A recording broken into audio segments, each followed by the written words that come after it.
नारी से संस्कारित हो नर नारायण बन जाता है। नारी से संस्कारित हो नर नारायण बन जाता है। सदियों से दूषित है नारी, नर फिर भी पूजा जाता है। सदियों से दूषित है नारी, नर फिर भी पूजा जाता है। कोई संत हो, कोई पैगंबर हो, कोई शंकर हो, कोई मोहम्मद हो, सबको नारी के गर्भ में आना ही पड़ा है। आज नारी से लोग बड़ा परहेज करते हैं, नारी ये नहीं छू सकती, नारी ये नहीं छू सकती है। माना कि धर्म के अनुसार हमारी मुक्ति तो नहीं है, माना मेरी पर्याय में मुक्ति तो नहीं है, यूं बैठ के चुप रह जाना युक्ति तो नहीं। आप लोग अभी आज विश्वसेन ऐरामा की बेटी का जन्मदिन मना रहे हैं। मैं हमेशा कहती हूँ 100 नारी 100 सुत को जनती रहती, 100 ठौर तुमसे सुत को जनने वाली जननी महती क्या है।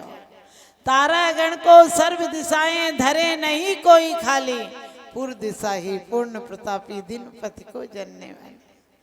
यहाँ नगर पालिका वाले भी परेशान होते हैं, एक एक के पीछे 12 घूमते हैं। समझ गए? जानवर एक ऐसा है, एक एक के पीछे 12 घूमते हैं, कोई काम के नहीं है वो 12। और तुम्हारे भी जो 1-2 हैं वो भी काम के नहीं है, क्योंकि कोई अफसर बन जाता है, डॉक्टर बन जाता है, सेठ बन जाता है, साहूकार बन जाता है, वकील बन जाता है, लेकिन जब तक परमात्मा नहीं बन पाए तब तक सब बेकार है। क्योंकि कहते हैं पूत जने तो ऐसा जन, पूत जने तो ऐसा जन के दाता के सुर, और नहीं तो माई बीऊ भली मती गवावे नूर। यानी या तो दाता पैदा करना या सूरवीर पैदा करना, और हो सके तो अरिहंत और संत पैदा करना, और नहीं हो सके तो श्रीमंत। और श्रीमंत का मतलब पैसा नहीं होता, वो तो बहुत भिखारी होते हैं जिन पर पैसा होता है। लोग हमेशा गरीब लोगों को हीन दृष्टि से देखते हैं, इनका पाप का उदय, इन पे कुछ नहीं है। हमने कहा कुछ लोग दौलत से अमीर होते हैं, कुछ दिल से अमीर होते हैं। जरूरी नहीं है कि दौलत से अमीर दिल से भी अमीर हो। आपने देखा होगा गरीब मजदूर जब शाम को घर लौटता है तो हो सकता है 100 ग्राम तेल ले लेता हो, 1 किलो चावल ले लेता हो, और फिर भी घर पर जाके कहता है आज मौसम अच्छा है, कुछ बढ़िया सा बना ले। और वो जो भी बनाती है, चाहे चीले बनाए बबरा बनाए, वो मजे से हंस खुशी से खा लेता है। और तुम 1 करोड़ का सामान खरीद लाओ, फिर भी सिल पर चेहरे पर सिलवटें ही रहती हैं। ये चीज और मन में थी वो तो आई नहीं, वो आ जाएगी तब भी तुम खुशी नहीं हो सकते। एक महिला आई और बोली माता जी हम हस्तिनापुर गए, शांतिनाथ के दरबार में शांति नहीं मिली, शिखर जी गए शांति नहीं मिली, महावीर जी गए शांति नहीं मिली, अब आपके पास हम शांति लेने आए। हमने कहा हमने कोई शांति की दुकान खोल रखी है क्या? अरे तूने अशांति मेरे से पूछ के पैदा की थी, जो मेरे से पूछने शांति आ रही। कितनी बेईमान है, अशांति खुद पैदा कर ली, शांति हमारे पास ला रही। लोग अपने बच्चों को लाते, माता जी कहना नहीं मानता। हमने कि मोबाइल की औलाद है, तुम्हारा क्या कहना मानेगी? जिसकी जड़ खोखली होगी तो पौधा क्या खरा होगा, और खोट जब सोने में होगी तो कंगन क्या खरा होगा।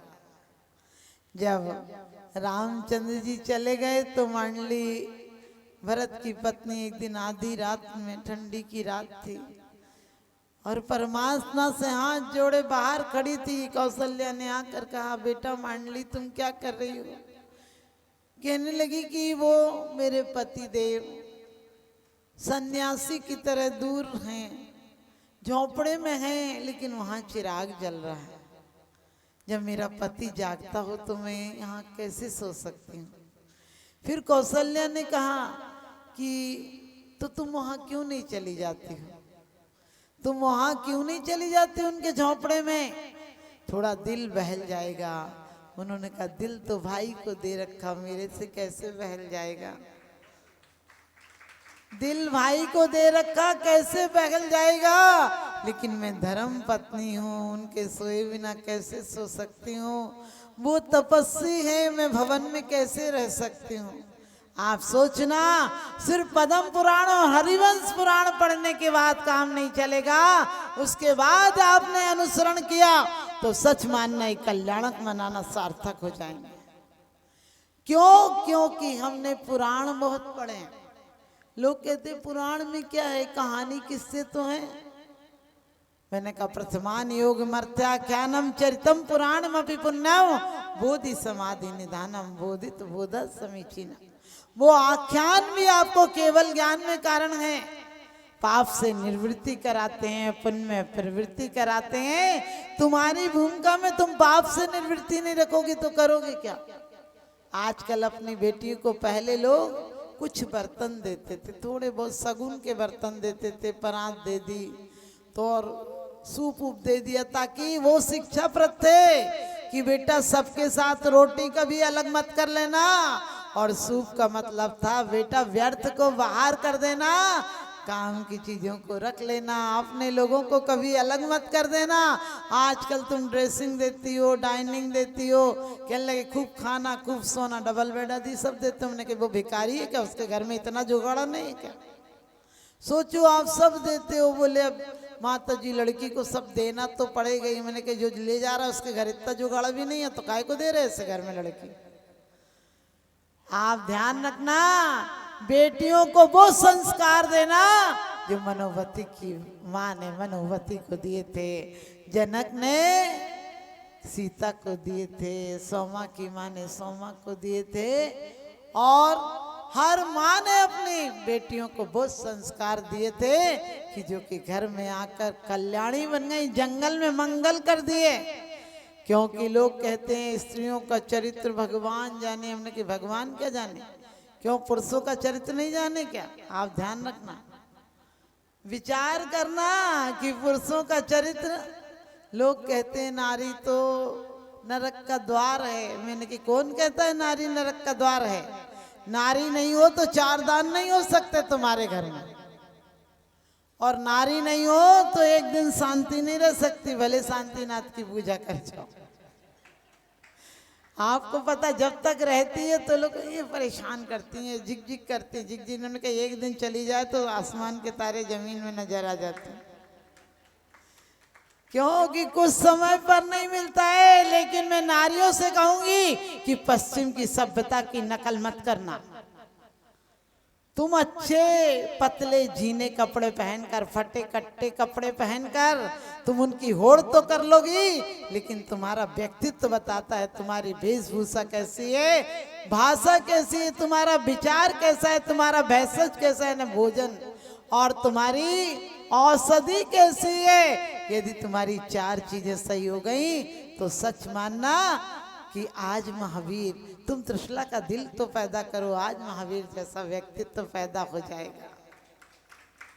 घर घर लंका, घर घर रावण, इनमें राम कहाँ से लाएं, और घर घर कंस पैदा हो गए, अब घनश्याम कहाँ से आए। क्योंकि पहले माँ कहती थी कि जी दुखता आता रोना है, घर से जा रहा खिलौना है, प्यारी बेटी नैहर की याद भुलाना, अपना घर स्वर्ग बनाना। अब कहती है एक कहे तो चार सुनाना, ज्यादा बात बढ़ जाए तो वापस घर पे चली आना। लेकिन मैं ये भी नहीं कहती हूँ कि सिर्फ बेटियों की गलतियां हैं, सास भी आखिरी दिन तक हुकूमत का सिक्का अपने पास रखती। देखना जरा सी हल्की चीज अगर मैं ना पहनती दे दियो, अरे क्यों बोलती हो, वो प्यार से जो कुछ लाई है अभी उसे जीना हराम कर दोगी, वो बुढ़ापे में तुम्हारा जीना क्या मरना तक हराम कर देगी। बहुत सरल सूत्र है, जब भी तुम्हारी बहू के घर से कुछ आए और बड़े प्यार से रखो। और उससे बड़ा सूत्र है, जब उसके पीहर वाले आए तो कहो बहू क्या दिए, देवी दिए, घर में स्वर्ग आ गया। सच बताती तुम्हारा जीवन सुधार देगी वो। और अपनी बेटियों को, क्योंकि अब बहुओं को नहीं सुधारा जा सकता, वो आधी बूढ़ी पहले ही आती, वो 25-30 साल की पहले ही आती है, 50 के बाद तो घुटने ही खराब हो जाता है। ध्यान रखना। तो कभी भी अपनी बेटियों को ये मत कहना अपना ख्याल रखना, क्योंकि आजकल कहती है कि अपना ख्याल रखना, अपना खाना पीना ध्यान रखना। अरे दुआओं का पानी भी दूध का असर करता है। आपको पता होगा तीर्थंकर की माताएं सुप्रभाती से जागती थी, भगवान के स्मरण पूर्वक, सिद्धों का स्मरण पूर्वक जागती थी। और आप सबसे पहले उठकर क्या देखती हो? मोबाइल। बहुत अच्छी बात कही है। सच्चाई ये है, सच्चाई को स्वीकार करना चाहिए। अरे सबसे पहले मोबाइल मत देखो, तुम्हारे हाथ में सिद्ध शिला बनी है, दोनों रेखाओं को मिलाकर सबसे पहले सिद्ध शिला का स्मरण करो। भगवान के निर्वाण कल्याणक तो आते हैं चले जाते, तुम वहीं के वहीं बने रहते हो। और 24 तीर्थंकर हैं और अंगूठा तुम्हारा आत्मदेव कहता है तुम भी वही शक्ति लेकर आए हो। परमात्मा कहीं प्रतिमा से निकलकर तुम लोग कहते हो भगवान आ जाओ हमें ले जाओ। हमने कही तुम्हारे यहाँ कोई जमदूत है क्या भगवान ऊपर से आएगा तुम्हें लेने? यमराज है क्या जो लेने आएगा?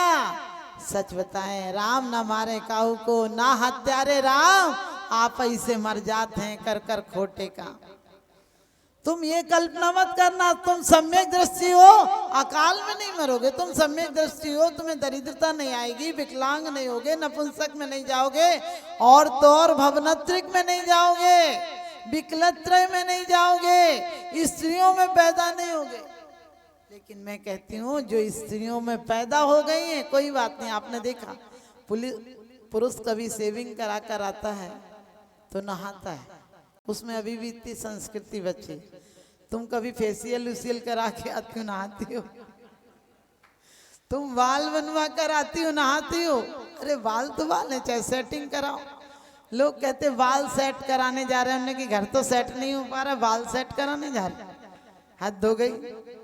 क्योंकि टीवी सेट हो, सोफा सेट हो, डिनर सेट हो, लेकिन तुम अपसेट हो, बीवी अपसेट हो, तो सारे सेट बेकार। सबसे पहले ये ज्यादा आप समझ गए, सब लोग आईब्रो बनवाती हैं। मैंने कि मत बनवाओ, अगले जन्म में इतनी मोटी मोटी मिलेंगी कि कुछ असर ही नहीं करेगा। सच बताएं, जो परमात्मा से, जो तुम्हारे नाम कर्म के उदय से तुम्हें रूप मिला है, उसे स्वीकार करो और स्वरूप को अच्छा बनाओ। कब तक हम कहते रहेंगे कि हमारे शांतिनाथ ऐसे थे, हमारे महावीर ऐसे थे, हमारे आदिनाथ ऐसे थे, इतने कल्याणक हुए थे, ऐसा हुआ था, इतनी देवियां आई थी। ध्यान रखना, पहले तो परमात्मा के पैदा होने के पहले रत्न बरसे थे, अब तो पत्थर भी नहीं बरसते कि मकान बनने के काम में। उनकी देवियां सेवा करने आई थी, माता की त्रिवली भी भंग नहीं हुई थी। और अब तो माँ बेड रेस्ट करेगी तो बेटा का पहलवान पैदा हो। मैं ये नहीं कहती कि किसी को करना पड़े तो तुम कहो कि अरे उसका पाप का उदय नहीं। कोई पाप और पुण्य का उदय नहीं होता है। समय को बर्बाद करना, समय को व्यर्थ की बातों में लगाना पाप है, और समय को सार्थक में लगा देना पुण्य है। इतनी सी जीवन की परिभाषा है। ध्यान रखना, इतनी सी परिभाषा है। आप यदि सब महिलाएं चाहती हैं, बोलती माता जी एक ही अच्छा, हमने कि 3-4 हुए तो कम से कम एक आध तो लायक निकलेगा। अब एक नालायक निकल गया तो ऊपर से पटकेगा कि नगर पालिका वाला अपने आप उठा के ले जाएगा। तुम लोग खुश मत हो ना। जैसा कि 25 साल पहले लड़कियां नहीं चाहिए थी, हर लोगों को लड़के चाहिए थे, आज कितनी विसंगति हो गई। इससे ज्यादा विसंगति होगी 1 और 2 संतानों की। रोए मजूर नहीं मिलेंगे। आने वाले समय में बच्चे डिप्रेशन में जिएंगे, कौन देखेगा उन्हें? इस दौड़ की जिंदगी में कौन देखेगा? खुश मत हो ना माता जी, एक है यही पढ़ लिख जाए। हमने कही पढ़ लिख जाए, अरे हमेशा 2 तो संतानें होना चाहिए, एक घर के लिए और एक इस दर के लिए, एक परमात्मा के दर के लिए। मैं ये नहीं कहती कि तुम्हारी संतानें साधु बन जाए, लेकिन इस धर्म की परंपरा को 18,000 वर्ष तक चलाना है तो कम से कम तुम्हारा एक अच्छा श्रावक तो बन जाए। तुम लोग सौभाग्यशाली हो कि इन धर्मात्मा नगरियों में रह रहे हो कि तुम्हारे बच्चे फिर भी संस्कारित हैं। वरना बच्चे क्या, बच्चों के बाप तक मंदिर में आकर उन्हें ये पता नहीं होता हाथ जोड़े कैसे जाए। लेकिन तुम ज्यादा खुश भी मत होना कि माता जी ने कह दिया कि हमें तो हम बहुत अच्छे लोग हैं।